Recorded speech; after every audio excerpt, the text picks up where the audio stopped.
mayroong mahirap pagandahin. Kasi hindi babae, iba-iba na. Para sa akin, hindi makikita sa panlabas na anyo ang ganda, kundi sa heart at pagkatao. Si Mami D ito.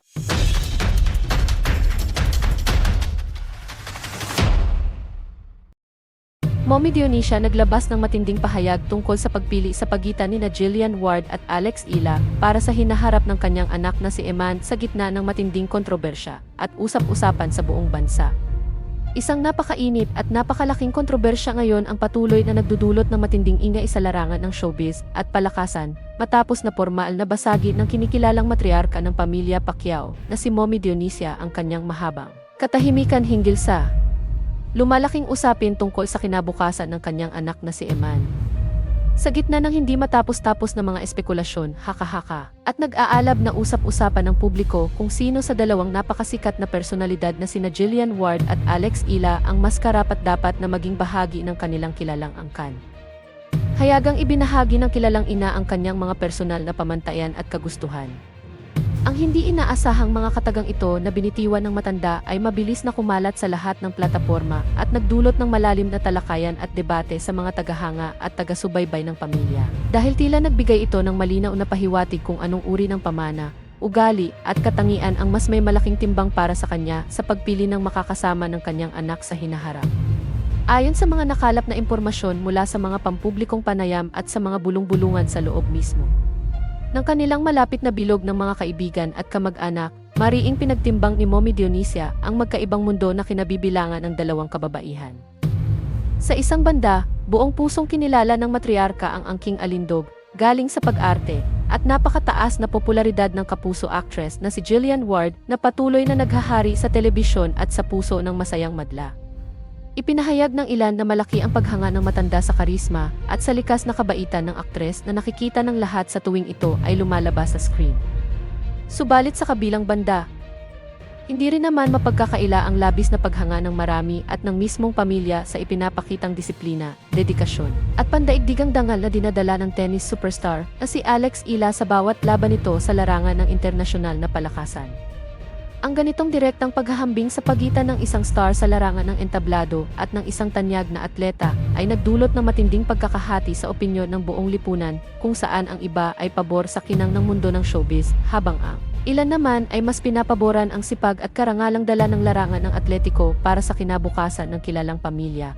Mula nang lumabas ang nakagugulat na balitang ito, patuloy na nagiging pinakamainit na paksa sa iba't ibang plataporma ng social media at mga babasahin ang tunggaliang ito na tila nagbigay ng panibagong pagsubok sa panloob na ugnayan ng pamilya Pacquiao.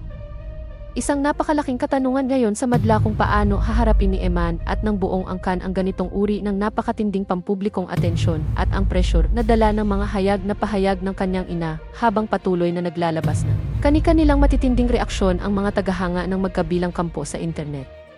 Habang ang mga taga-suporta ni Jillian Ward ay ipinaglalaban ang kanyang tagumpay, kagandahan at pagiging malapit sa puso ng masa. Ang mga tagahanga naman ni Alex Ila ay nagigiit na ang disiplina at pandaigdigang pagkilala ng isang atleta ang tunay na nababagay sa isang pamilyang kilala rin sa larangan ng palakasan. Mananatili itong isang napakalaking kontrobersya na patuloy na susubaybayan ng buong bansa upang makita kung sino nga ba sa huli ang mas tatanggapin at magiging opisyal na bahagi ng makulay at makasaysayang pamilya Pacquiao.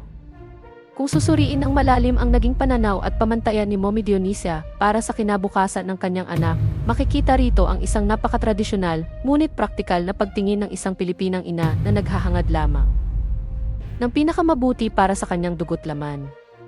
Sa ating kultura, napakahalaga para sa mga magulang na makita na ang makakasama ng kanilang anak ay hindi lamang mayroong magandang hitsura o kasikatan, kundi mayroon ding matibay na pundasyon ng moralidad, magandang pag-ugali, at kakayahang magdala ng karangalan sa buong angkan.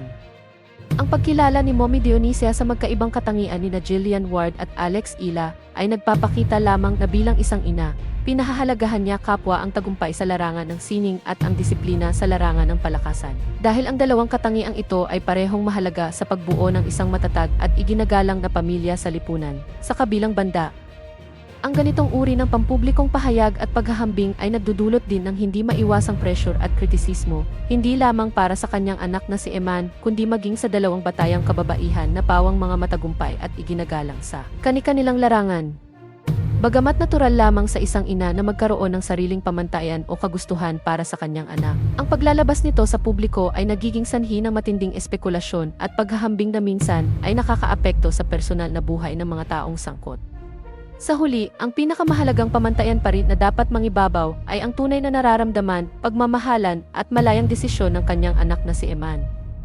Dahil siya ang mismong haharap sa hinaharap at bubuo ng sarili niyang pamilya kasama ang taong kanyang pipiliin. Lalong nag-init ang talakayan sa mga kanto at sa mga komento sa internet dahil sa hindi maiwasang paghahambing sa magkaibang pamumuhay at background ng dalawang kilalang dalaga. Si Jillian Ward na bata pa lamang ay namulat na sa kamera, naging paboritong child star, at ngayon ay isa na sa mga pinakapopular na primetime actress ng bansa, ay kumakatawan sa mundo ng kasikatan, karisma, at matinding suporta mula sa masa. Para sa marami, ang isang tulad ni Jillian ay madaling makakatagpo ng magandang pakikitungo sa pamilya dahil sa kanyang likas na sweet na personalidad at kakayahang makisama sa kahit kanino. Sa kabilang dako naman, si Alex Ila na lumaki sa mundo ng maigting na pagsasanay, matinding disiplina sa sarili, at patuloy na paglalakbay sa iba't ibang bansa upang irataas ang watawat ng Pilipinas sa larangan ng tennis, ay kumakatawan sa mundo ng pandaigdigang tagumpay, focus, at mataas na antas ng edukasyon at reputasyon. Ang ganitong magkasalungat na mundo ay lalong nagpahirap sa publiko na pumili kung alin nga ba ang mas nararapat para sa kinabukasan ng isang Pacquiao. Hindi rin maiwasan ng mga taga-subaybay na mag-alala sa kung ano ang tunay na nararamdaman ni Eman sa gitna ng matinding kontrobersya at pampublikong talakayang ito. Ang pagiging bahagi ng isang napakasikat at mayaman na pamilya tulad ng mga Pacquiao ay may kaakibat na malaking responsibilidad at hindi biro ang pressure na dala ng pagkakaroon ng isang ina na tulad ni Mommy Dionisia na napaka-vocal sa kanyang mga opinyon. Ang bawat kilos, titig at galaw ni Eman sa ngayon ay binabantayan ng mga mamamahayag at ng netizens upang makahanap ng anumang pahiwatig kung kanino sa dalawa siya mas nakakaramdam ng pagmamahal at pagiging komportable. May mga chismis na lumalabas na nagkakaroon na umano ng bahagyang tensyon sa loob ng kanilang tahanan dahil sa magkakaibang opinyon ng mga kasapi ng pamilya. Ngunit wala pang opisyal na pahayag ang mismong kampo ni Manny Pacquiao o ng kanyang iba pang mga anak hinggil sa usaping ito. Habang patuloy na lumalaki ang isyong ito at nagiging paboritong paksa sa mga palabas sa telebisyon at mga balita sa radyo, nananatiling tahimik naman ang kampo ni na Jillian Ward at Alex Ila hinggil sa mga pahayag ng matriarka. Ang magkabilang kampo ng dalawang kilalang personalidad ay tila pinipiling mag-focus muna sa kani-kanilang mga karera at proyekto upang maiwasan ang lalong pagpapalaki ng kontrobersya. Si Jillian ay patuloy sa kanyang mga tapings at endorsements, habang si Alex naman ay busy sa kanyang mga pagsasanay at internasyonal na torneo sa labas ng bansa. Gayunpaman, ang kanilang katahimikan ay lalo lamang nagbibigay ng panggatong sa kuryosidad ng publiko na mas lalo pang nag-aabang sa mga susunod na kaganapan at sa kung paano magwawakas ang makulay at kontrobersyal na kwentong ito na nag-uugnay sa mundo ng showbiz, palakasan at ng pinakasikat na pamilya sa buong Pilipinas.